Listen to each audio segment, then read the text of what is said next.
Hotel Silence by Auður Ava Ólafsdóttir is very funny. It's by an author with a very distinctive voice, translated here by Brian Fitzgibbon, because Ólafsdóttir writes in Icelandic. And it is the story of a very unhappy man in his 40s who is contemplating suicide.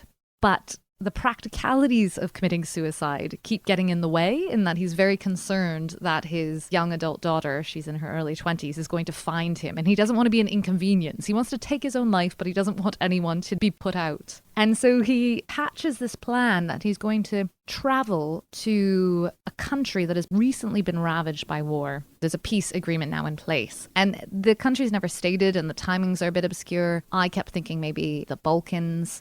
I mean, in theory, it could be Syria, but I think it is really meant to be quite vague.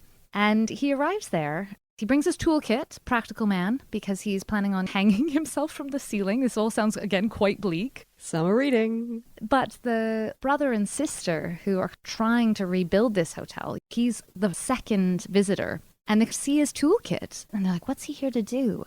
And despite himself, he just begins to repair the hotel. And as you might expect, perhaps, begin to repair himself and to make new human connections. And I think Ólafsdóttir is very interested in showing the despair that can hit men, and I think isn't examined very often, even though men, and especially men of a certain age, commit suicide in much higher numbers than women.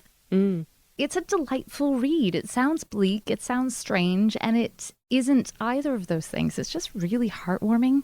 I think with summer reading, you can go either way. You either want a big chunky book, or you want a smaller slip of a novel so that you can gain pace and work through your pile. In this case, Hotel Silence is maybe like 250 pages, and I found it super delightful.